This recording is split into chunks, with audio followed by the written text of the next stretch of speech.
August 31 శని త్రయోదశి.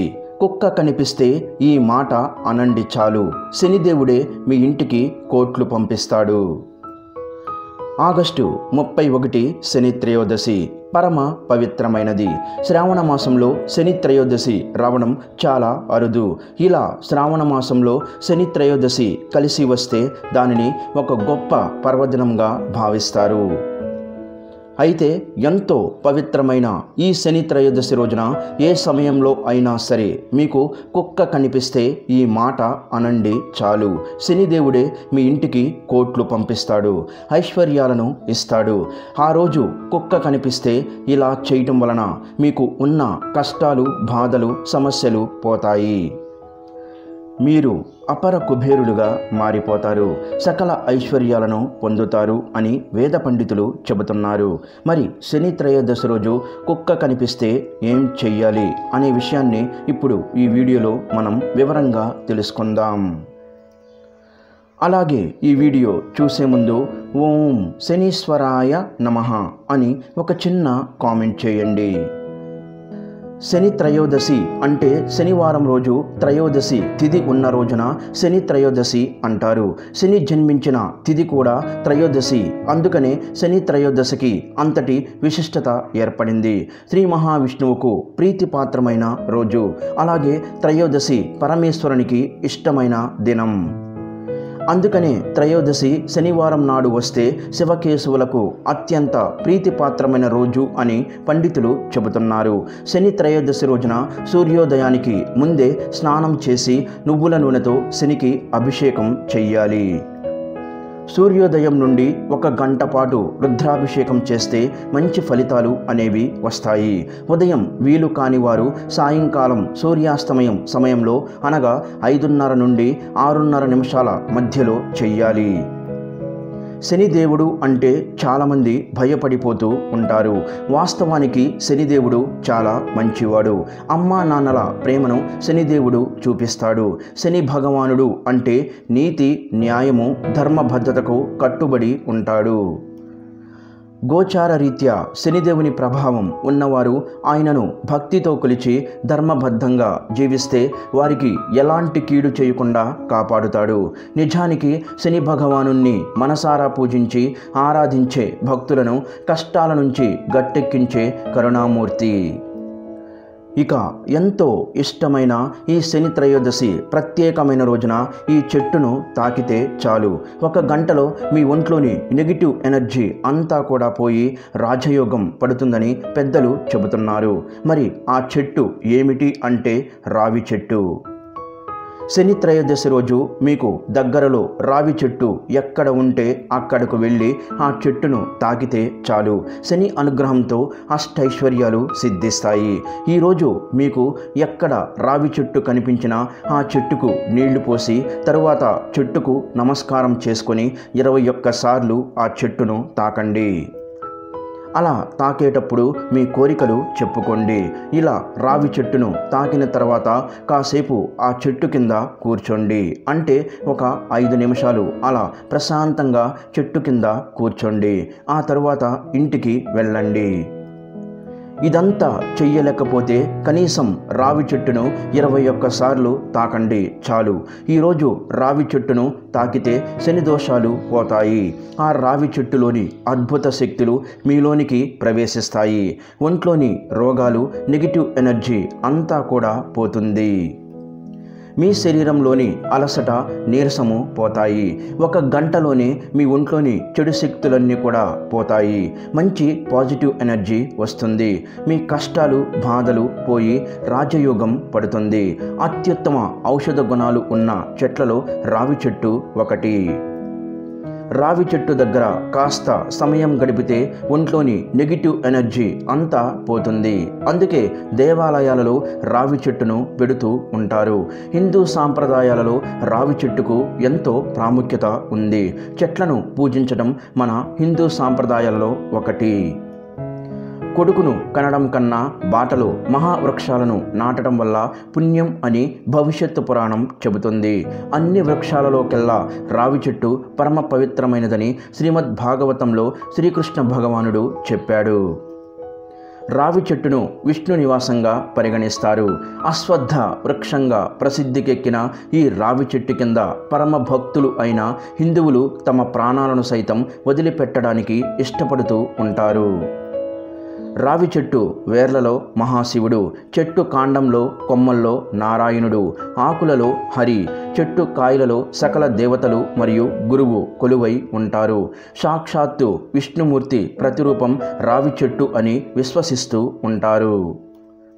రావి చెట్టును పూజించటం వల్ల శనీశ్వరుని బాధలు తొలగిపోయి లక్ష్మీ కటాక్షం కలుగుతుంది. ఈ చెట్టులో ఎన్నో ఔషధ గుణాలు ఉన్నాయి. ఈ చెట్టు యొక్క బెరడు ఆకులు ఎన్నో వ్యాధుల నివారణకు ఉపయోగపడతాయని ఆయుర్వేద నిపుణులు చెబుతున్నారు. రావి చెట్టును పూజించడం హిందూ మతంలో చాలా ముఖ్యమైన ఆచారం. దాదాపుగా ప్రతి దేవాలయంలోనూ రావి చెట్టు ఉంటుంది. రావి చెట్టును భగవత్ స్వరూపంగా హిందువులు భావిస్తూ ఉంటారు. మన పురాణాలలో కూడా రావి చెట్టు గురించి ప్రస్తావన ఉంది. రాత్రిపూట కూడా ఆక్సిజన్ను అందించే అతి తక్కువ చెట్లలో రావి చెట్టు ఒకటి. రావి చెట్టు అనేక రోగాలను నయం చేస్తుంది. దారిలో ఉన్న హానికారక బ్యాక్టీరియాను నాశనం చేస్తుంది. బ్రహ్మ, విష్ణు, పరమేశ్వరులు తమ దివ్య ఆయుధాలను రావి చెట్టుపైనే ఉంచుతారని పురాణ గాథలు చెబుతున్నాయి. ఒకసారి కష్టపడడం అలవాటు అయిన వారికి సుఖపడడం చాలా తేలిక అవుతుంది. సుఖపడిన వారికి కష్టపడడం తెలియదు. అది బాధాకరంగా ఉంటుంది. కానీ శనిగ్రహం అలా కాదు. కష్టాన్ని ఇచ్చి తరువాత కష్టపడిన దానికి ప్రతిఫలం ఇస్తాడు. అలాగే సుఖాన్ని కూడా ఇస్తాడు. అది ఎంత ఆనందదాయకంగా ఉంటుందో ఎవరికి వారే అనుభవిస్తే గానీ తెలియదు. అది ఒకరు చెప్పేది కూడా కాదు. మీకున్న శని బాధలు తీరాలంటే శని త్రయోదశి రోజు ఈ స్తోత్రాన్ని తప్పనిసరిగా 108 సార్లు పఠించాలి. నీలాంజన సమాభాసం రవిపుత్రం యమాగ్రజం ఛాయా మార్తాండ సంభూతం తం నమామి శనేశ్వరం. ఈ స్తోత్రాన్ని పఠించడం వల్ల మీకున్న బాధలు, ఆర్థిక సమస్యలు తొలగిపోతాయి.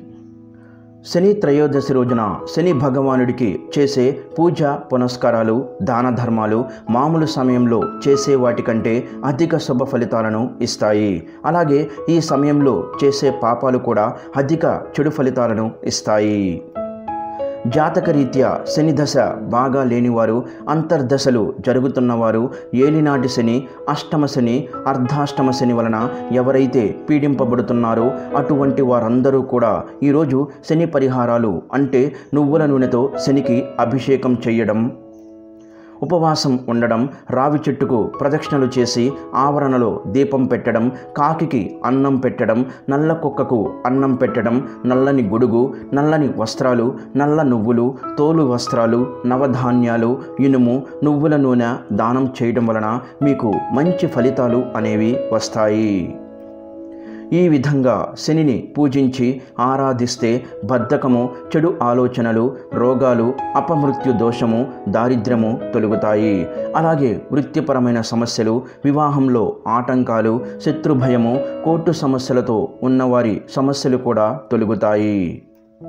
శనిదేవుడు నీతిమంతుడు. చెడు చేస్తే చెడు ఫలితాలు, మంచి చేస్తే మంచి ఫలితాలు తీసుకురాగలవాడు. కాబట్టి తప్పులు చెయ్యని వారు శనిదేవుడిని చూసి భయపడవలసిన పని లేదు. ఎందుకంటే శనిదేవుడు ఎవరిని అనవసరంగా హింసించడు. శనిగ్రహం యొక్క తీవ్ర ప్రభావం లేదా దోషం తొలగిపోవాలంటే శని త్రయోదశి రోజు ఒక గిన్నెలో ఆవాల నూనె లేదా నువ్వుల నూనె తీసుకొని అందులో మీ ముఖాన్ని చూసి ఆ గిన్నెలో నూనెను శనిదేవుని ఆలయంలో సమర్పించండి.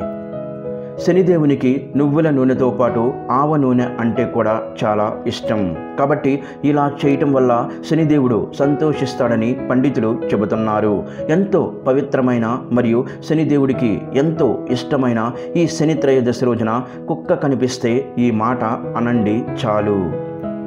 మీ దశ తిరిగిపోతుంది. సకల ఐశ్వర్యాలు సిద్ధిస్తాయని శాస్త్రాలు చెబుతున్నాయి. కుక్కలు ప్రతి ఒక్కరి ఇంటి దగ్గరలో ఉంటాయి. వీధుల్లో తిరుగుతూ ఉంటాయి. గ్రామాలకు కాపలాగా ఉంటాయి. అందుకే కుక్కలను గ్రామసింహాలు అని పిలుస్తూ ఉంటారు. వీధి కుక్కలకు ప్రతిరోజు ఏదో ఒక ఆహారం పెడితే చాలా మంచిదని మన శాస్త్రాలు కూడా చెబుతున్నాయి. కొంతమంది మూగ జీవాలైన కుక్కలను ఊరికే కొడుతూ ఉంటారు, వాటిని హింసిస్తూ ఉంటారు. అవి ఏమి చెయ్యకపోయినా సరే వాటిని బాధిస్తూ ఉంటారు. కానీ అలా కుక్కలను, ముఖ్యంగా వీధి కుక్కలను ఊరికే హింసిస్తే శనీశ్వరుడి ఆగ్రహానికి గురవుతారు. కుక్కలను బాధించే వారిని శనీశ్వరుడు ఖచ్చితంగా బాధిస్తాడు, దానిలో ఎటువంటి సందేహమే లేదు. కాబట్టి ఎప్పుడూ కూడా వీధి కుక్కలను కొట్టవద్దు. కొడితే మాత్రం శనీశ్వరుడి కోపానికి గురవుతారని గుర్తుంచుకోండి. శనిదేవునికి మూగ జీవాలు అంటే చాలా ఇష్టం. ముఖ్యంగా కాకులు, కుక్కలు అంటే శనిదేవుడికి చాలా ఇష్టం. కాకిని శనిదేవుని వాహనంగా చెబుతారు. శని త్రయోదశి రోజు మీకు ఏ సమయంలోనైనా వీధి కుక్కలు కనిపిస్తే వాటికి ఉప్పుని ఆహారంగా పెట్టండి. ఉప్పుని ఆహారంగా పెట్టడం వలన ఆ కుక్కలు మీపై విశ్వాసాన్ని కలిగి ఉంటాయి. ఉప్పు తిన్న విశ్వాసం అనే సామెత ఉంది కనుక ఈరోజు కుక్కలకు ఉప్పును పెట్టండి. ఉప్పు అంటే డైరెక్ట్గా ఉప్పును తీసుకుని వెళ్ళి కుక్కలకు పెడితే అవి తినవు. ముందు కొంచెం అన్నం తీసుకొని, అంటే మీరు ఇంట్లో వండుకున్న అన్నం తీసుకొని ఆ అన్నంలో పాలు కానీ పెరుగు కానీ కలపండి. పాలు పెరుగు లేకపోతే మీరు వండుకున్న కూరను అయినా సరే కలుపుకోవచ్చు. అన్నంలో పెరుగును కానీ పాలను కానీ కూరను కానీ మిక్స్ చేసి ఆ తర్వాత అన్నంపై చిటికెడు ఉప్పును కూడా వేయండి, అంటే సాల్ట్ వేయండి. కళ్ళు ఉప్పు అయినా సరే వేయవచ్చు. జస్ట్ చిటికెడు ఉప్పు వేయండి చాలు. ఈ ఉప్పు వలన మీ రుచి ఏమి మారకుండా ఉండేలాగా రవ్వంత ఉప్పుని అన్నం మీద చల్లండి. ఆ తర్వాత ఆ ఉప్పు కలిపిన అన్నాన్ని కుక్కకు పెట్టండి.